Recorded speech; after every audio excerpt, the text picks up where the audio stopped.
Bonjour à toutes et à tous, ici Thibaut Aigle et bienvenue dans ce nouvel épisode de l'EFP Radio Show. Dans cet épisode, vous allez découvrir quelle est la forme d'intelligence indispensable pour gagner votre indépendance financière. Gagner son indépendance financière n'est pas qu'une question d'argent, ce n'est pas non plus qu'une question d'éducation financière, d'opportunités à saisir ou de plan financier de long terme. Devenir financièrement indépendant requiert de l'intelligence, mais pas le genre d'intelligence dont nous avons l'habitude de parler lorsque nous décrivons les gens intelligents. En tout et pour tout, il existe 7 formes d'intelligence. Des formes d'intelligence formulées pour la première fois en 1983 par Howard Gardner, un psychologue du développement et le père de ce que l'on a appelé par la suite la théorie des intelligences multiples. Les 7 formes d'intelligence dont je vous parle sont les suivantes. Première forme d'intelligence, l'intelligence logico-mathématique qui désigne la capacité de calculer, de mesurer, de faire preuve de logique et de résoudre des problèmes mathématiques et scientifiques. Deuxième forme d'intelligence, l'intelligence spatiale qui permet à l'individu d'utiliser des capacités intellectuelles spécifiques pour avoir mentalement une représentation spatiale du monde. Troisième forme d'intelligence, l'intelligence interpersonnelle qui permet à la personne d'agir et de réagir avec les autres de façon correcte et adaptée. Quatrième forme d'intelligence, l'intelligence corporelle kinesthésique qui désigne la capacité d'utiliser son corps pour exprimer une idée ou un sentiment ou réaliser une activité physique donnée. Cinquième forme d'intelligence, l'intelligence verbo-linguistique qui décrit l'aptitude à penser avec des mots et à employer le langage pour exprimer ou saisir des idées complexes.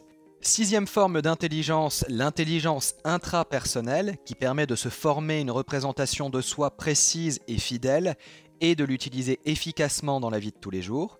Et enfin, septième forme d'intelligence, l'intelligence musicale rythmique qui constitue l'aptitude à penser en rythme et en mélodie, de reconnaître des modèles musicaux, de les interpréter et d'en créer par soi-même.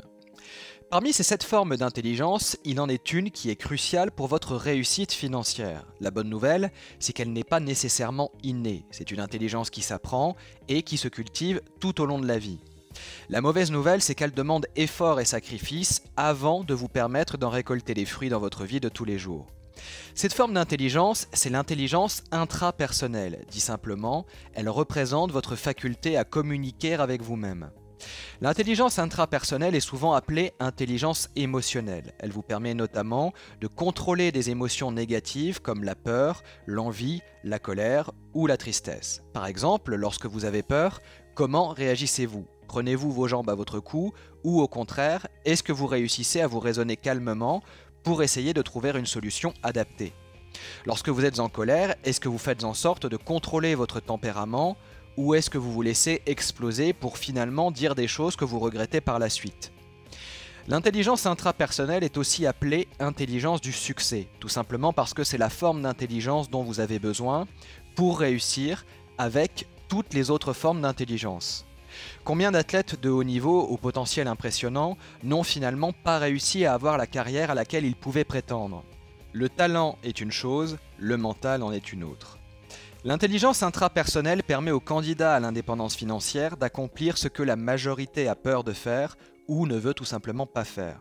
Une autre vertu de l'intelligence intrapersonnelle, c'est son rôle dans notre capacité à différer la gratification.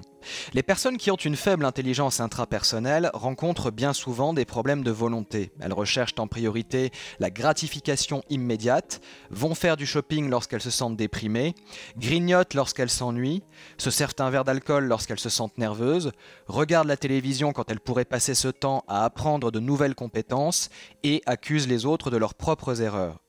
Le principe de base de la réussite financière, c'est d'accepter d'investir maintenant votre temps ou votre argent dans l'optique d'une récompense future largement supérieure aux efforts consentis. Ne pas comprendre ou ne pas vouloir comprendre que vous devez d'abord faire l'effort avant d'en récolter les fruits, eh bien c'est le meilleur moyen de tomber dans le piège de l'endettement et d'hypothéquer vos chances pour réussir votre vie financière.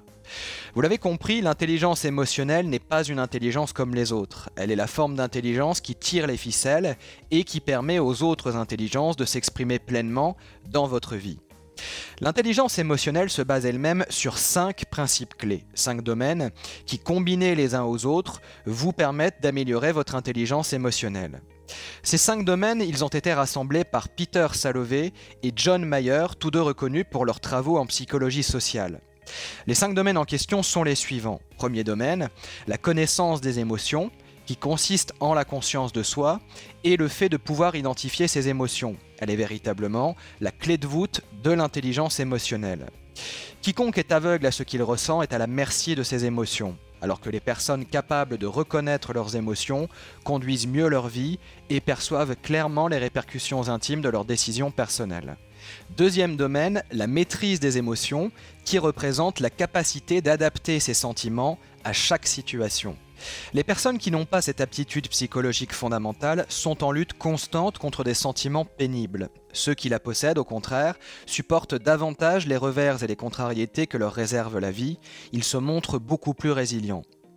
Troisième domaine, l'automotivation, qui consiste à savoir canaliser ses émotions pour se concentrer et s'automotiver. Le contrôle de ses émotions est le fait d'être capable de remettre à plus tard la satisfaction de ses désirs et de réprimer ses pulsions. C'est finalement la base de tout accomplissement. Quatrième domaine, la perception des émotions d'autrui, mieux connue sous le nom d'empathie, qui constitue l'élément fondamental de l'intelligence interpersonnelle. Les personnes empathiques sont les plus réceptives aux signaux subtils qui indiquent les besoins et les désirs des autres. Enfin, cinquième et dernier domaine, la maîtrise des relations humaines, qui consiste à savoir entretenir de bonnes relations avec les autres et à savoir gérer leurs émotions. Les personnes qui savent se rendre populaires, qui savent diriger et conduire efficacement leurs relations avec autrui les possèdent au plus haut point. Elles réussissent dans toute entreprise fondée sur des rapports harmonieux. Connaissance des émotions, maîtrise des émotions, automotivation, empathie, maîtrise des relations humaines forment les 5 piliers de l'intelligence émotionnelle.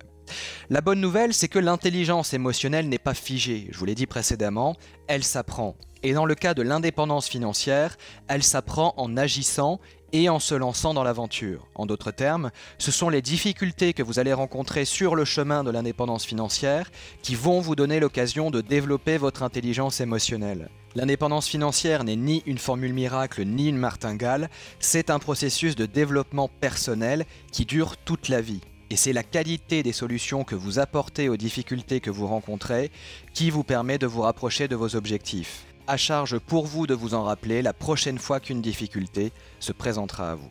Alors si vous avez aimé cet épisode de l'EFP Radio Show, eh bien n'hésitez pas à cliquer sur j'aime.